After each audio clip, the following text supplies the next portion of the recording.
Hello guys, আসসালামু আলাইকুম। আশা করি সবাই ভালো আছেন। এটা আমার ফার্স্ট ব্লগ, আশা করি সবাই সাপোর্ট করবেন।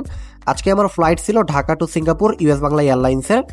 একটা বিষয় আপনাদেরকে বলে রাখি, আপনার লাগেজে যদি মালামাল বেশি হয়, আপনার যত কেজি নিতে পারবেন তার চেয়ে, তাহলে অবশ্যই আপনাকে এয়ারপোর্টে রেখে যেতে হবে। তো এই ভাইটার 7 কেজি মালামাল বেশি হয়েছে। 7 কেজি মালামাল বেশি হওয়ার কারণে ওনাকে কিন্তু ওনার শখের মালামাল রেখে যেতে হচ্ছে, উনি নিয়ে যেতে পারবে না। আপনারা যখন টিকিট হাতে পাবেন তখন দেখবেন আপনারা বুকিংয়ে কত কেজি দিতে পারবেন এটা লেখা থাকে। তো তত কেজি নেওয়ারই চেষ্টা করবেন, বেশি নিলে এইভাবে এয়ারপোর্টে রেখে যেতে হবে। এই বিষয়টা আপনারা খেয়াল করবেন। তো অলরেডি আমার বুকিংয়ের সিরিয়াল চলে এসেছে। আমি আমার লাগেজ বুকিং দিয়ে ইমিগ্রেশন কমপ্লিট করে সব চেকিং কমপ্লিট করে বাসের জন্য বসে আছি। আমাদের বাস আসবে, এরপর আমরা আমাদের বিমান যেখানে আছে সেখানে চলে যাব।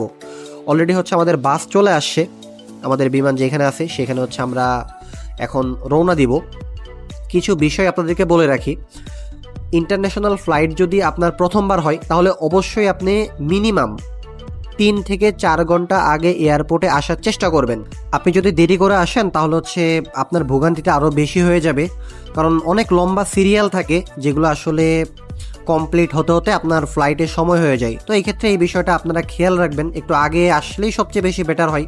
কারণ এয়ারপোর্টের ভেতর আপনার ডলার এক্সচেঞ্জ করা লাগবে, আপনি যে দেশে যাবেন সেই দেশের কারেন্সি নেওয়া লাগবে, ওইখানেও কিছু সময় ব্যয় হয়। লাগেজ পেকিং করা লাগে, অনেকেই লাগেজ বাড়ি থেকে পেকিং করে নিয়ে আসে বা বাইরে থেকে পেকিং করে নিয়ে আসে। তো এখন বিমানে উঠতেছি, বিমানে ওঠার পর আমাদের বিমানটা এখন টেক অফের জন্য প্রস্তুতি নিচ্ছে। আগে ভাবতাম বিমান হয়তোবা আস্তে আস্তে আকাশের দিকে ওড়ে, কিন্তু না, এটা ভুল ধারণা। মানে বিমান যখন তার নির্দিষ্ট রানওয়েতে পৌঁছায়, যে রানওয়ে থেকে সে টেক অফ করবে সেই রানওয়েতে আগে যায়, যাওয়ার পরে দাঁড়ায়, দাঁড়ানোর পরে রে ভাই মানে রকেটের মতো শো করে একটা টান দেয়, সেই একটা ফিলিংস, অস্থির ফিলিংস। তো এই রাতের আকাশ, ঢাকার আকাশ আপনারা দেখতে পাচ্ছেন, খুবই সুন্দর লাগতেছে। যদিও দিনের বেলা হয়তো বা আরও সুন্দর লাগতো, সব কিছু ভালোভাবে দেখা যেত, ফুটে উঠতো, কিন্তু রাতের বেলা ফ্লাইট, দুঃখিত, এই জন্য রাতের দৃশ্যটাই দেখাতে পারতেছি। পরবর্তী কোনো দিন যদি দিনের ফ্লাইট হয় তাহলে দেখাতে পারবো। এখন কেবিন ক্রুরা খাবার সার্ভ করতেছে, এখন খাওয়া দাওয়ার পালা। সবসময় শুনে আসছি বিমানের খাবার টেস্ট হয় না, কিন্তু না, খাবারটা ভালোই ছিল। ডিপ ছিল, ডাউল ছিল, পায়েস ছিল, মোটামুটি সব মিলিয়ে খাবারটা ভালোই ছিল, খারাপ না, খাওয়া গেছে খুব ভালোভাবেই। এই তো দেখতে দেখতে সিঙ্গাপুর চলে আসছি। এই সিঙ্গাপুরের রাতের আকাশ, আপনারা রাতের আকাশ উপভোগ করতে থাকেন।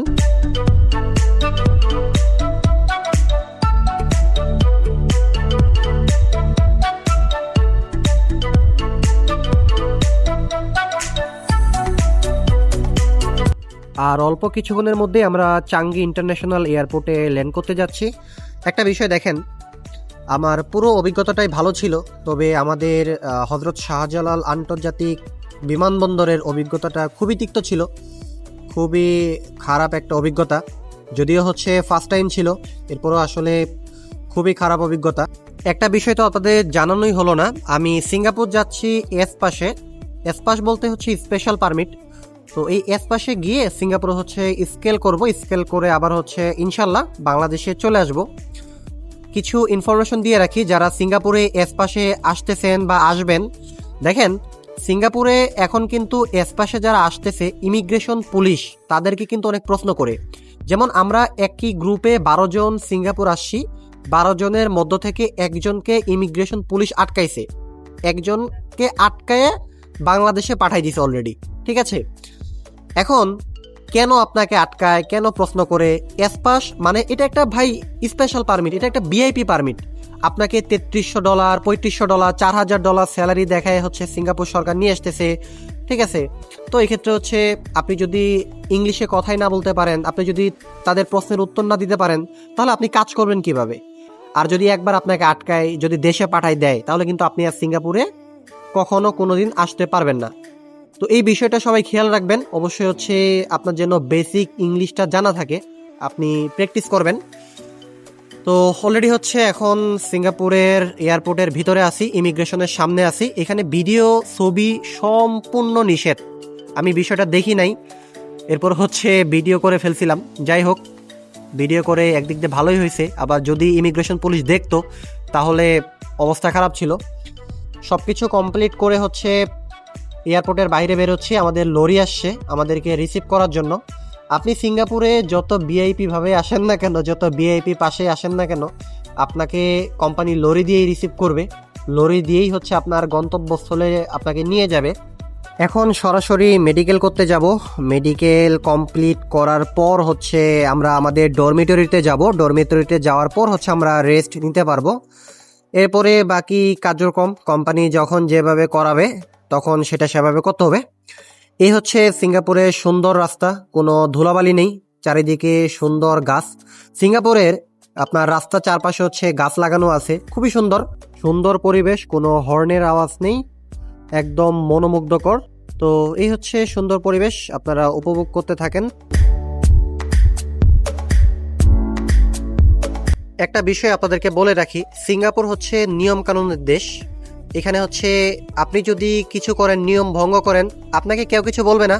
আপনি রাস্তা দিয়ে হেঁটে যাচ্ছেন, রাস্তাতে যদি থুতুও ফেলেন আপনাকে সাথে সাথে জরিমানা করে দিবে। আপনাকে কেউ কিচ্ছু বলবে না, আপনি যা কিছুই করেন না কেন আপনাকে কেউ কিচ্ছু বলবে না।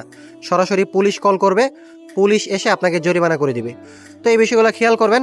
আর হচ্ছে যারা সিঙ্গাপুরে আসতে চান সবার জন্য অনেক বেশি শুভকামনা রইল। আমার ব্লগটা এই পর্যন্তই। সবাই ভালো থাকবেন, সুস্থ থাকবেন। আল্লাহ হাফেজ।